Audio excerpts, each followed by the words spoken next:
Então vamos lá. Estreito de Hormuz reaberto por 10 dias. A trégua de paz ali do Líbano, né? Essa é uma das exigências que o Irã tinha há muito tempo e que os Estados Unidos forçou ali Israel na trégua do conflito ali com o Líbano, do sul do Líbano, e com isso fez com que o Irã reabrisse o Estreito de Hormuz por 10 dias. E obviamente que uma notícia como essa iria ali impactar de diversas formas os mercados financeiros e a geopolítica como um todo. Mas a gente tem que esperar, né? Além disso, tiveram outras notícias aí também no dia de hoje que deixaram os mercados e, né, todo mundo aqui um pouco atento, na verdade. Notícias para o lado de lá e para o lado de cá também. Trump declarou mais uma vez interesse pela situação em Cuba. Vamos ver se ele vai querer tomar algum outro passo na direção a Cuba ou não, ou vai deixar, né, o regime ir se esgotando as suas forças, ou se ele pretende realmente interferir, né, no regime de Cuba também. Vamos lá, vamos ver como é que vai acontecer daqui para frente. Outro ponto bem interessante de hoje foi Trump avisar que iria bloquear contas do PCC e do Comando Vermelho. Olha aí, isso aí vai atingir muita gente por aqui, né, a gente sabe que não vai atingir só os o grupo ali diretamente, né, os comparsas por detrás, né, a quadrilha inteira vai sentir isso aí. Nessas horas é bom que vai até aparecendo aí quem vai apertando um de um lado, outro de outro, ou seja, as galinhas que vão pulando e ciscando demais, a gente já sabe que tinha rabo preso ali, recebendo alguma coisa por ali também estava. Enfim, vamos lá ver como é que isso se desenrola, né.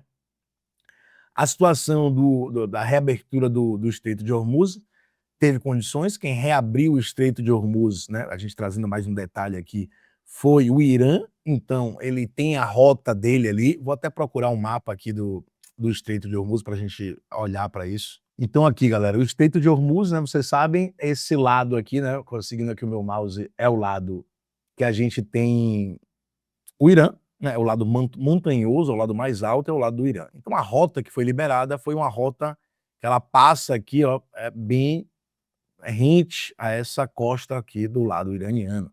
Porque aqui nessa outra região existem muitas minas que só eles sabem quantas são e aonde estão, foram colocadas pela Marinha do Irã. Então essas minas aquáticas marinhas, fazem com que a única rota possível de passagem livre seja por aqui, por esse canto aqui que eles liberaram nesses 10 dias.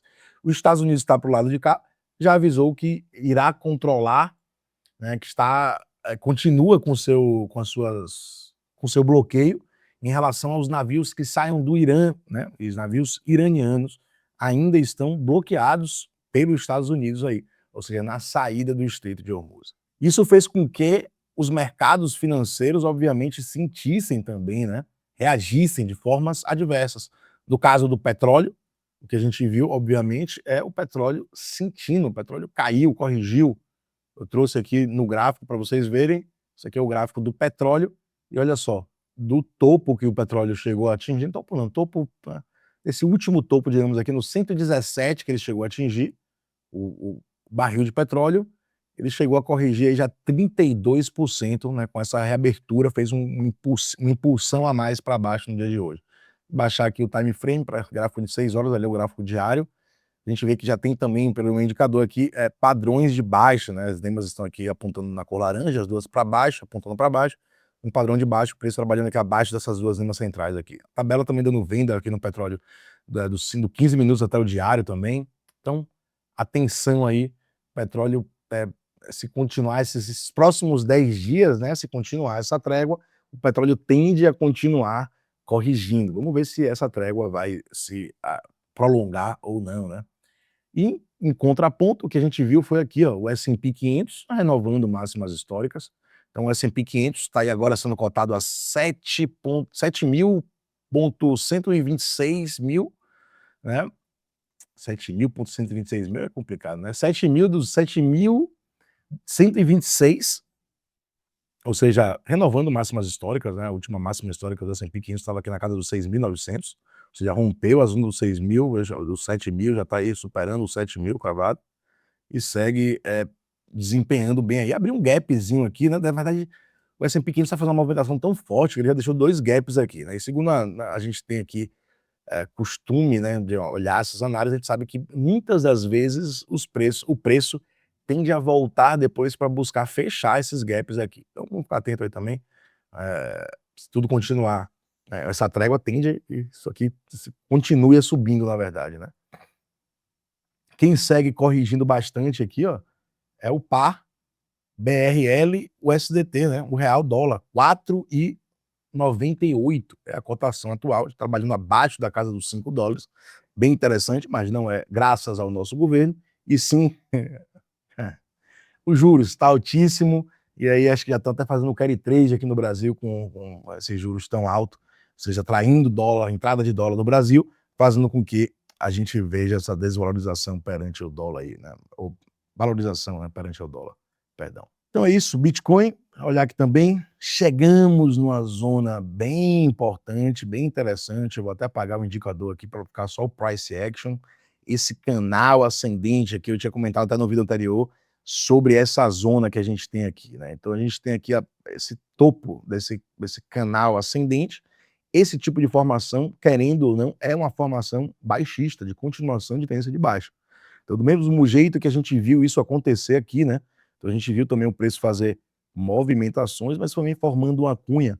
E olha só, antes de se encerrar essa cunha, né, na verdade se encerrar não, né, de romper para baixo a cunha, o que a gente viu foi uma forte movimentação de alta, chegando ao topo aqui também, para depois vir uma forte correção, um reteste e continuação dessa tendência de baixa.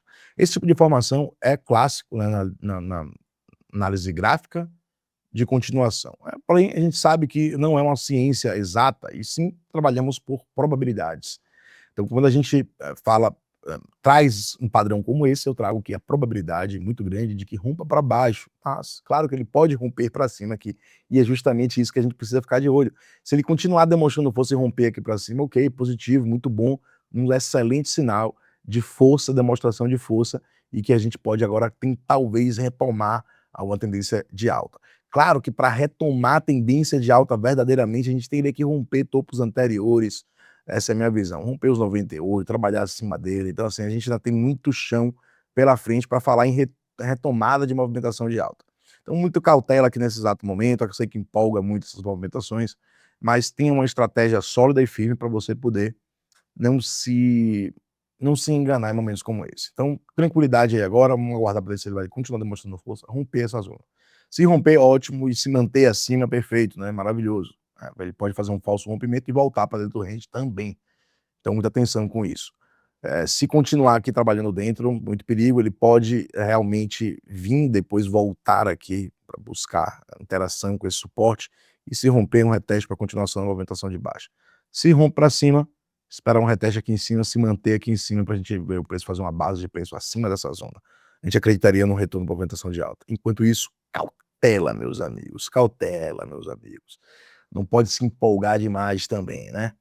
Então, agora voltando para a geopolítica, né, tirando aí o contexto dos investimentos, algo que me deixa bastante intrigado, né? Eu venho acompanhando o professor Jiang Shuiqing, assisti bastante vídeo dele, ultimamente até parei de assistir muito os vídeos dele, mas assim, o que tem de base que eu queria trazer nesse vídeo é justamente a coincidência ou não, né? Aí vocês vão me dizer o que é que vocês acham disso, o, como o mundo, a geopolítica está caminhando até na direção das suas premonições, né, digamos assim. Porque o que ele vem falando era justamente que iria acontecer isso. O cenário que ele previu era o quê? Os Estados Unidos perder a guerra com o Irã, aí perder entra em um contexto de palavras e o que é que a narrativa que Trump vai trazer, mas enfim, seria o recuo dos Estados Unidos voltando, né, saindo desse conflito, se retirando desse conflito, porque a escatologia precisa ser cumprida. E a escatologia judaica, os Estados Unidos não faz parte, né, dos fim dos tempos, não ali naquela zona.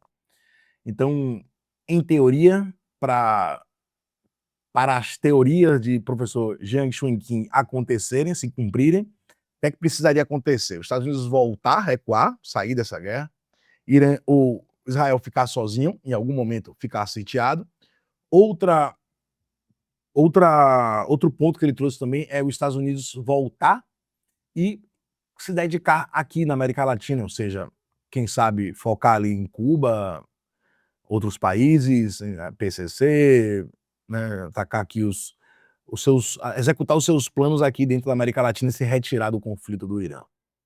Isso aí, o professor Jiang já trouxe, então vamos ver se isso irá acontecer e, porque pelo que a gente viu hoje, realmente está direcionando um pouco, né, digamos assim, dá pra gente falar que se está direcionando, né, estamos indo nesse caminho aí. E você, o que é que você acredita que pode acontecer? Será que essa profecia do professor Jiang irá acontecer mesmo? Será que os grupos secretos estão realmente montando ali a escatologia judaica/cristã para ser executada na parte do Oriente Médio ali? O que é que vocês acham? Acho que isso é possível? Será que isso vai acontecer? Pois é, muitos capítulos dessa novela para frente ainda aí. Se você não me segue, me siga, eu sou Janaro Ramos e até o próximo conteúdo. Um abraço.